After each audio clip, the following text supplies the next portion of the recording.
Cryptocurrency trading series එකේ 13 වෙනි video එක. ඉතින් මේ වීඩියෝ එකේදී අපි කතා කරමු සෙල් කරනවා කියන්නේ මොකක්ද? එහෙම නැත්නම් සෙල් ෂෝට් කරනවා කියන්නේ මොකක්ද කියන එක ගැන. මේක වැඩ කරන්නේ කොහොමද? මේකේ මෙකැනිසම් එක මොකක්ද කියන එක ගැන කතා කරමු. ඉතින් ඔයා දැනටමත් ට්‍රේඩ් කරන කෙනෙක් නම් පොඩක් කල්පනා කරලා බලන්න. සෙල් කරනවා කියන එක ගැන මේ වෙනකොට ඔයා මොනවද දන්නේ? ගොඩ දෙනෙක් ට්‍රේඩින් වලදී සෙල් කරනවා කියන එක හඳුන්වන්නේ සහ ඒ ගැන දන්නේ මාකට් එකේ වැලියු එක ඩවුන් වෙනවා නම් අපි සෙල් කරන්න ඕනේ. එතකොට අපිට ප්‍රොෆිට් එකක් ගන්න පුළුවන්. ඒක තමයි ගොඩ දෙනෙක් දන්නේ. එතනින් එහාට මේ සෙල් කරනකොට අපිට ප්‍රොෆිට් එකක් එන්නේ කොහොමද? මේක වැඩ කරන්නේ කොහොමද? මේක මෙකැනිසම් එක මොකක්ද කියන එක ගැන වැඩි පිරිසක් තාම හරියට දන්නේ නැහැ. ඉතින් අපි පටන් ගමු සෙල් ෂෝට් වලින්. සෙල් කරනවා කියලා කියන්නේ කුමක් හෝ ෆයිනෑන්ෂල් ඉන්ස්ට්‍රුමන්ට් එකක් වර්තමානයේදී සෙල් කරනවා. හැබැයි අනාගතයේදී නැවත අඩු මිලට මිලදී ගැනීමේ අරමුණෙන්.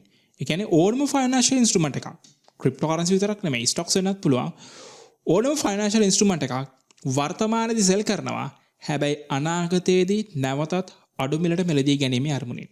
එකෙන් අදහස් වෙන්නේ මේ සෙල් කරන කෙනා ක්‍රිප්ටෝකරන්සි ට්‍රේඩ් කරන කෙනෙක් නම් මේ ක්‍රිප්ටෝකරන්සි එක සෙල් කරන කෙනා හිතනවා මේ සෙල් කරන ක්‍රිප්ටෝකරන්සි එකේ වැලියු එක මාකට් ප්‍රයිස් එක අනාගතයේදී පහළයයි. එහෙනම් දැම්මම වැඩි මිලට සෙල් කරලා අනාගතයේදී ආයෙත් අඩු මිලට බයි කරනවා. ඉතින් මාකට් එක ඩවුන් වෙන කාලෙදී අපිට මේක හොඳ ඔපචුනිටි එකක් එහෙම නැත්නම් හොඳ ට්‍රේඩින් මෙතඩ් එකක්. මාකට් එක ඩවුන් වෙන කාලෙදීත් අපිට ප්‍රොෆිට් කරන්න අපි ක්‍රිප්ටෝකරන්සිස් හෝල් කරලා ආයෙත් මාකට් එකේ වැලියු එක අප් වෙනකම් බලන් ඉන්නවා වෙනුවට. මොකද අපි ස්පොට් එකේ වගේ බයි කරොත් අපිට කාලයක් බලන් ඉන්නවා මාකට් එකේ වැලියු එක ඩවුන් වුණොත් එහෙම ඊට පස්සේ නැවතත් මාකට් එකේ වැලියු එක වැඩි වෙන එකක් අපිට ප්‍රොෆිට් ගන්න. හැබැයි සෙල් ෂෝට් කරනකොට අපිට පුළුවන් මාකට් එකේ වැලියු එක ඩවුන් වෙනකොටත් අපිට ප්‍රොෆිට් කරන්න මේ ෂෝට් කරලා.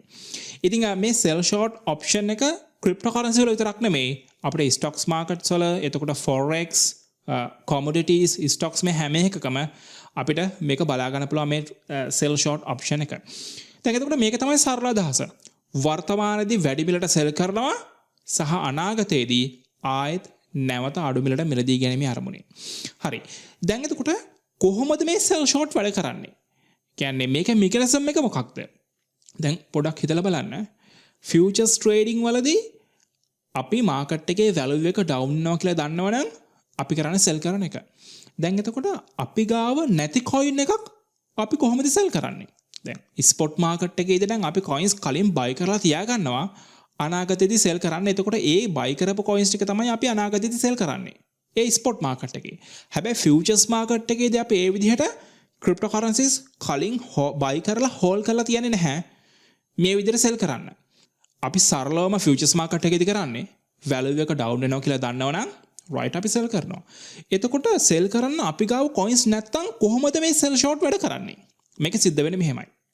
ට්‍රේඩර් කෙනෙක් ක්‍රිප්ටෝකරන්සි මාකට් එකේ ඉන්න ට්‍රේඩර් කෙනෙක් නම් මෙයා එක්ස්චේන්ජ් එකෙන් ඉස්සලම ක්‍රිප්ටෝකරන්සිස් බැරෝ කරනවා. ඒ කියන්නේ ක්‍රිප්ටෝකරන්සිස් ණයට ගන්නවා. එතකොට එක්ස්චේන්ජ් මේ ට්‍රේඩර්ට ක්‍රිප්ටෝකරන්සිස් ණයට දෙනවා. එතකොට මේ ණයට ගත්ත ක්‍රිප්ටෝකරන්සිස් මේ ට්‍රේඩර් කරන්නේ එහෙමම අනිත් පැත්තට මාකට් එකේ සෙල් කරන එක. සෙල් කරලා ආයෙත් මාකට් එකේ වැලියු එක ඩවුන් වුණාම මේ ක්‍රිප්ටෝකරන්සි ප්‍රමාණය ඒ විදිහටම බයි කරලා එක්ස්චේන්ජ් එකට ඒ ක්‍රිප්ටෝකරන්සි ප්‍රමාණය ඒ විදිහටම දෙනවා. දැන් මතක තියාගන්න මේ රිටර්න් කරන්නේ අර ණයට ගත්ත ක්‍රිප්ටෝකරන්සි ප්‍රමාණය. ඒක වැලියු එක නෙමෙයි. ඒ කියන්නේ ඔයා ක්‍රිප්ටෝකරන්සි 100ක් නම් මෙතෙන්දි බැරෝ කළේ ඒ 100 ඒ විදිහටම මෙතෙන්දි බයි කරලා එක්ස්චේන්ජ් එකට රිටර්න් කරනවා. ක්‍රිප්ටෝකරන්සි ප්‍රමාණයේ වටිනාකම ඔයාගේ ප්‍රොෆිට් එක විදිහට ඔයාට තියාගන්න පුළුවන්. ඒ කියන්නේ ඔයා සෙල් කරේ මේ ක්‍රිප්ටෝකරන්සිස් 100 ඩොලර් 200කට නම් ආයි බයි කරේ ඩොලර් 150කට නම් එතකොට ඔයාට මේ සෙල් කරපු ප්‍රයිස් එකයි බයි කරපු ප්‍රයිස් එකයි අතර වටිනාකම් දෙකේ වෙනස ඩොලර් 50ක ප්‍රොෆිට් එකක් ඔයාට මෙතෙන්දි ගන්න පුළුවන්. ඒක තේරුම් නැත්නම් මේ සරල එක්සැම්පල් එකක් පොඩක් බලන්න. හිතන්න ඔයාට යාළුවෙක් ඉන්නවා මෙයා ගාව තියෙනවා ගෝල්ඩ්. අපි කියමු ගෝල්ඩ් බාස් කියලා කියන්නේ. එහෙම නැත්නම් ගෝල්ඩ් බිස්කට් කියලා කියන්නේ. ඔයා කරන්නේ මේ යාළුවා ගාවට ගිහිල්ලා මෙයාට කියනවා මට ගෝල්ඩ් බා එකක් ණයට දෙන්න. මම ඔයාට සති දෙකකින් ආයෙත් මේ ගෝල්ඩ් බා එක රිටර්න් කරන්න. ඔයා කරන්නේ මේ ගෝල්ඩ් බා එක බැරෝ කරලා එහෙමම අනිත් පැත්තට ගෝල්ඩ් මාකට් එකේ සෙල් කරන එක. අපි හිතමු ඔයා මේ සෙල් කරන වෙලාවේ gold market price එක ඩොලර්ස් 2000යි. අපි නිකන් හිතමු ඔයා මේ සෙල් කරේ අවුන්සයක් බර gold buy එකක්. එතකොට ඒ market price එක තමයි ඩොලර් 2000. අවුන්සයක් කියලා කියන්නේ ග්‍රෑම් වලින් ගත්තොත් ආසන්න වශයෙන් ග්‍රෑම් 28ට පොඩ්ඩක් වැඩි. එතකොට මේ වෙලාවේ gold market price එක ඩොලර්ස් 2000යි. ඩොලර් 2000ට ඔයා මේ බැරෝ කරපු gold buy එක sell කරනවා. සති දෙකකට පස්සේ අපි හිතමු මාකට් එකේ වැලියු එක ඩොලර් 1500ට අඩු වෙනවා. දැන් ඔයා අනිවාර්යයෙන්ම සති දෙකකින් මේ gold buy එක නැවත buy කරන්න ඕනේ. මොකද ඔයා පොරොන්දු වුණා සති දෙකකින් මම return කරනවා. දැන් එතකොට ඔයා කරන්නේ නැවතත් මේ gold buy එක ඒ විදිහටම buy කරනවා. හැබැයි ඔයා මේ වෙලාවේදී වියදම් කරන්නේ ඩොලර් 1500යි. ඔයා සති දෙකකට කලින් gold buy එක sell කරලා ඔයා ගාව ඩොලර් 2000ක් දැන් ඔයාගේ අතේ තියෙනවා. ඒ ඩොලර් 2000න් ඩොලර් 1500ක් අරගෙන මේ gold buy එක buy කරලා ඔයාගේ යාළුවට gold buy එක return කරනවා. එතකොට මේ sell කරපු price එකයි නැවත buy කරපු price එකයි අතර වෙනස ඔයාට ඩොලර් 500ක profit එකක් මෙතනින් හම්බ වෙනවා. මොකද ඩොලර් 2000න් ඔයා වියදම් කරේ ඩොලර් 500යි ආයෙත් මේක buy කරන්න. ඊටු ඩොලර් 500ක profit එක ඔයාට හම්බ වෙනවා. සමහර විට මේක return කරනකොට ඔයාට fee එකක් interest එකක් මෙයාට ගෙවන්න සිද්ධ වෙයි. මොකද ඔයාට ණයට දෙන්නේ මේක නිකන් නෙමෙයිනේ. එයාටත් මොකක් හරි වාසියක් තියෙන්න ඕනේ. අපි හිතමු fee එක මේ වෙලාවේ 103ක් ගන්නවා. ඔයා මේ gold buy එක බැරෝ කරපු වෙලාවේ market එකේ තිබ්බ price එකෙන්. ඒ කියන්නේ ඩොලර් 2000න් 103ක් කියලා කියන්නේ ඩොලර්ස් 60යි. ඒත් ඔයාට ඩොලර් 440ක net profit එකක් ශුද්ධ ලාභයක් හම්බ වෙනවා. ඔයා කිසිම දෙයක් නොකර. ඒ කියන්නේ ඔයා ගාව තිබ්බ gold නෙමෙයි මෙතෙන්දි sell කරේ වෙන කෙනෙක්ගෙන් අරගෙන market එකේ sell කරලා නැවත අඩු මිලට ඔයා buy කරලා මේක return කරලා profit එක කරන් තියෙනවා. දැන් එතකොට මේකම තමයි cryptocurrency market එකෙත් සිද්ධ වෙන්නේ.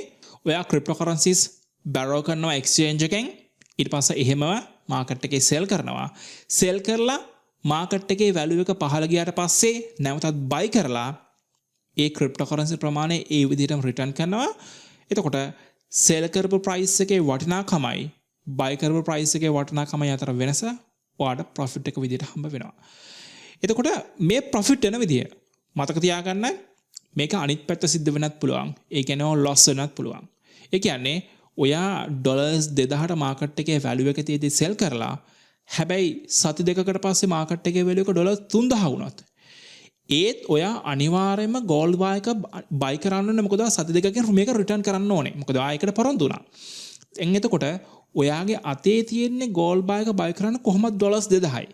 එතකොට ඩොලර් 3000කට buy කරනවා කියලා කියන්නේ ඔයාගේ අතුනොත් ඩොලර් 1000ක වැඩිපුර ගෙවලා තමයි මේ gold buy එක buy කරලා නැවත ඔයාට return කරන්න සිද්ධ වෙන්නේ. එතකොට මෙතෙන්දී ඔයාට ඩොලර්ස් 1000ක loss එකක් සිද්ධ වෙනවා. ඉතින් මෙන්න මේ විදිහට ඔයා sell කරපු price එකට වඩා market එකේ value එක වැඩි වුණොත් ආයෙත් buy කරන වෙලාවේදී ඔයාට loss එකක් සිද්ධ වෙනවා. හැබැයි market එකේ value එක අඩු වුණොත් sell කරපු price එකට වඩා buy කරන වෙලාවේදී ඔයාට හිතෙන්දී profit එකක් ඔයාට ලාභයක් හම්බ වෙනවා. ඉතින් මේ විදිහට තමයි සරලම විදිය මේ sell short වැඩ කරන. එහෙම නැත්නම් මේක mechanism එක. දැන් එතකොට මේක cryptocurrency වලත් අපි පොඩ්ඩක් බලමු වෙන විදිහ. හිතන්න bitcoin එකේ value එක ඩොලර්ස් 10000ට තියෙද්දි ඔයා exchange එකකින් bitcoin එකක් borrow කරනවා. ඊට පස්සේ එහෙමම market එකෙන් sell කරනවා. අපි මේකට තමයි short කරනවා කියලා කියන්නේ. ඊට පස්සේ අපි හිතමු සතියකින් bitcoin price එක ඩොලර් 8000ට වැටෙනවා. එතකොට අර ඩොලර් 10000කින් ඩොලර් 8000ක් වියදම් කරලා bitcoin එක නැවත buy කරලා exchange එකට මේක return කරනවා bitcoin එක. එතකොට මේ sell කරපු price එකයි buy කරපු price එකයි අතර වෙනස ඔයාට profit එක විතර ඩොලර් 2000ක් මෙතෙන්දි ගන්න පුළුවන්. දැන් මෙතනදී කෙනෙක් confuse වෙන්න පුළුවන්, ප්‍රශ්නයක් වෙන්න පුළුවන්. cryptocurrency වලට අලුතෙන්ම ආපු කෙනෙක් නම් sell කරනකොට අපිට process ගොඩක් තියෙනවානේ. ඒ කියන්නේ අපි ඉස්සෙල්ලාම මේ cryptocurrency exchange එක මේ cryptocurrencies borrow කරන්න ඕනේ. ඒ කියන්නේ ණයට ගන්න ඕනේ. ඊට පස්සේ අනිත් පැත්තට ආයෙ මේක sell කරන්න ඕනේ. sell කරලා ඉවරලා මං ආයෙ මේක buy කරන්න ඕනේ. එතකොට මේ process 3-4ක් මෙතන තියෙනවානේ. එහෙම එකක් නැහැ. අපි කලින් වීඩියෝ එකේදී මේ platform එක පොඩක් වාට පෙන්නුවා. මේ platform එකේදී market එකේ value එක down වෙනවා කියලා දන්නවනම් right අපි කරන්නේ මෙතෙන්දී sell short කරන එක. ඒකෙන් අදහස් වෙන්නේ මේ sell short button එක click කරා කියන එකෙන් අදහස් වෙන්නේ ඔයා exchange එකෙන් cryptocurrencies borrow කරලා එහෙමම අනිත් පැත්තට sell කරා කියන එක තමයි. එතකොට අපි ආයෙත් අනාගතයේදී buy කරන්න ඕනේ මාකට් එකේ value එක down වුණාම. එතකොට buy කරනවා කියලා කියන්නේ අපි මෙතනදී මෙතනින් buy long කරනවා කියන එක නෙමෙයි. අපිට පුළුවන් trade එකක් දැම්මට පස්සේ ඒ trade එක close කරන්න. close කරා කියන එකෙන් අදහස් වෙන්නේ ඔයා buy කරලා exchange එකට මේක return කළා කියන එක. ඉතින් මේක ගැන පැහැදිලිව අපි කතා කරනවා ඊළඟ වීඩියෝ එකේදී. ඒ කියන්නේ 14 වීඩියෝ ඒ කියන්නේ 14 වෙනි වීඩියෝ එකේදී practically අපි මේ platform එක කරා trade එකක් දාන විදිය ගැන කතා කරනකොට ඉතින් ඊට කලින් අපි හරියටම මේ theoretical parts ටික ඉස්සලා ඉගෙනගෙන ඉමු. හරි. දැන් අපි බලමු leverage එකත් එක්ක මේ sell short වැඩ කරන්න කොහොමද? sell trade අපි දාන්න කොහොමද කියලා. ඉතින් කලින් වීඩියෝ එකේදී මේ leverage ගැන, margin ගැන, ඊට පස්සේ trade liquidate වෙන විදිහ liquidation මේ හැම දෙයක් ගැනම කලින් වීඩියෝ එකේදී අපි කතා කරලා තියෙනවා. ඉතින් අනිවාර්යයෙන්ම ඒ වීඩියෝස් ටික බලන්න 11 වෙනි වීඩියෝ එකේ ඉඳලා futures trading සම්බන්ධ වීඩියෝස් තියෙනවා. හරි. එතකොට මෙතෙන්දී මම leverage එක විදිහට 10 times 10 ගුණයක් පාවිච්චි කරනවා. එතකොට මගේ margin එක මේ වෙලාවේ $20යි. ඒ කියන්නේ මම trade එකට මගේ account balance එකෙන් යොදවන ප්‍රමාණය. එතකොට මේ leverage එක සහ margin එකට මට හම්බ වෙනවා borrowing power එක $200ක්. borrowing power එක කියන්නේ ණයට ගැනීමේ හැකියාව දැන් මට තියෙනවා $200ක්. දැන් අපි කලින් වීඩියෝ එකේදී කතා කරනකොට අපි buy trade එකක් දාන විදිහ ගැන කතා කරේ. එතකොට අපිට තිබෙ මෙතන buying power එකක්. මොකද අපි එතනදී buy නේ කරේ. හැබැයි දැන් මෙතෙන්දී අපි කරන්නේ buy කරන එක නෙමෙයි ණයට ගන්න එක. එහෙනම් අපිට තියෙන්නේ leverage එක margin එකෙන් ගුණ කරාම එන්නේ අපිට borrowing power එකක්. ණයට ගැනීමේ හැකියාවක්. දැන් එතකොට අපි හිතමු right. දැන් ඔයා මේ trade එකේදී select කරලා තියෙනවා leverage එක 10 ගුණයක්, margin එක $20ක්, ඔයාට borrowing power එක $200ක් තියෙනවා. අපි හිතමු market එකේ value එක $4යි නම් ඔයාගේ මේ borrowing power එක අනුව ඔයාට cryptocurrencies 50ක් එහෙම නැත්නම් coins 50ක් borrow කරන්න පුළුවන්. අපි හිතමු market එකේ value එක $4දී ඔයා sell short එකක් දානවා. right. අපි හිතමු අද දැම්මා. ඊළඟ දවස වෙනකොට market එකේ value එක $4 ඉඳලා 2ට down වුණොත් ඒ කියන්නේ දැන් එක coin එකක value එක $2යි. කියන්නේ මේ coins 50කම value එක දැන් $100යි. දැන් අපි හිතමු දවසකට පස්සේ තමයි market එකේ value එක $2ට down වෙලා තියෙන්නේ. දැන් ඔයා හිතනවා මම මෙතෙන්දී මේ coins 50 buy කරනවා කියලා. ඒ කියන්නේ දැන් ඔයාට මේ sell කරපු coins 50 buy කරන්නේ $100යි. හැබැයි ඔයා කලින් මේ ටික sell කරේ $200කට. ඒ කියන්නේ ඔයාට මෙතෙන්දී $100ක profit එකක් හම්බ වෙනවා. ඔයා වැඩි ගානකට sell කරා. ඒ කියන්නේ market එකේ price එක $4ට තියෙද්දි. එක coin එකක් $4ට තියෙද්දි ඔයා sell කරා. එතකොට ඔයා මේ coins 50ම $200කට තමයි sell කරේ. ඔයා මේ trade එකේ buy කරා කියලා කියන්නේ ඔයා trade එක close කරා කියන එක තමයි. අපි ඒක ඊළඟ වීඩියෝ එකේදී කතා කරමු. කොහොම හරි ඔයා මෙතෙන්දී මේ coins 50 buy කරන්නේ $100කට. ඉතින් ඔයාට මෙතෙන්දී $100ක් ඉදිරි වෙනවා. ඒ කියන්නේ ඔයාට මෙතෙන්දී $100ක profit එකක් ඔයාට මේකේ හම්බ වෙනවා. අපි තව example එකක් බලමු. මෙතෙන්දී leverage එක මම 100 ගුණයක් 100 times පාවිච්චි කරනවා. හැබැයි margin එක ඒ විදිහටමයි. කොහොම වුණත් leverage එක වැඩි නිසා මට borrowing power එක දැන් $2000ක් තියෙනවා. කියන්නේ $2000ක් වටින coins ප්‍රමාණයක් මට borrow කරන්න පුළුවන් $20කට. කලින් වගේම අපි හිතමු market එකේ price එක $4දී ඔයා sell කරොත් ඔයාට පුළුවන් coin 500ක් borrow කරන්න. මේ වගේම අපි හිතමු $4 දී sell short කරා. ඉතින් $4 ඉඳලා $2කට මේ trade එකෙත් market එකේ value එක down වුණොත් දවසකට පස්සේ ඒ කියන්නේ දැන් මේ coins 500 වටිනාකම $1000යි. ඒ කියන්නේ දැන් වාට මේ coin 500 buy කරන්න යන්නේ $1000යි. හැබැයි ඔයා sell කරේ මේ coin 500ම $2000කට. කියන්නේ වාට මෙතනදී $100ක profit එකක් හම්බ වෙනවා. ඉතින් මෙන්න මේ විදිහට තමයි අපි leverage එක පාවිච්චි කරලා sell short කරන්නේ. sell short එකක් වැඩ කරන්නේ. දැන් අපි මේ examples දෙකකින් කතා කරේ profit වෙන විදිහ. leverage එකත් එක්ක අපි trade එකක් දාලා profit වෙන විදිහ. ඒ වගේම අපි බලමු අපි මේ sell trade එකක් දාලා loss වෙන්නේ කොහොමද කියලාත්. අපි loss වෙනවා නම් අනිවාර්යයෙන්ම value එක වැඩි වෙන්න ඕනේ. මේකෙදිත් අපි කලින් example එකේ වගේම leverage 10 ගුණයක් margin 20යි. ඒ කියන්නේ borrowing power එක $200යි. කලින් වගේම market එකේ value එක $4දී sell short කරනවා. හැබැයි දවසකට පස්සේ market එකේ value එක $6 වුණොත් ඒ කියන්නේ දැන් එක coin එකක value එක $6යි. එතකොට මේ coins 50 දැන් ඔයාලට buy කරන්න ඔයාලට ඩොලර් 300ක් යනවා. ඒ කියන්නේ ඔයාගේ අතුරුත් වැඩිපුර ඩොලර් 100ක් වියදම් කරගෙන තමයි ඔයාලට සිද්ධ වෙන්නේ දැන් මේ coins 50 දැන් ඔයාලට buy කරන්න. ඒ කියන්නේ මේ trade එක close කරන්න. ඒ කියන්නේ ඔයාලට මෙතෙන්දී ඩොලර්ස් 100ක loss එකක් සිද්ධ වෙනවා. මොකද ඔයා sell කරේ අඩු මිලකට හැබැයි ඊට වඩා වැඩි මිලක් දීලා ඔයාලට මේක buy කරන්න සිද්ධ වුණා. ඒ කියන්නේ trade එක ඔයාලට close කරන්න සිද්ධ වුණා. එකෙන් අදහස් වෙන්නේ ඔයාලට මෙතෙන්දී loss එක ඩොලර් 100ක් යනවා කියන එක වගේ account balance එකෙන්. ඉතින් මෙන්න මේ විදිහට තමයි leverage එක පාවිච්චි කරලා අපි trades දාන්නේ, sell short කරන්නේ. කලින් වීඩියෝ එකදී අපි කතා කරා buy කරන විදිහ. ඉතින් ඔයා ඒකත් අනිවාර්යෙන් බලන්න. මොකද leverage ගැන කතා කරලා තියෙන එකේ. ඉතින් මේ වෙනකන් අපි 11 වෙනි වීඩියෝ එකේ ඉඳලා futures trading සම්බන්ධව theoretical parts කතා කරපු videos 3ක් කතා කරලා දෙනවා මේ වීඩියෝ එකත් එක්ක.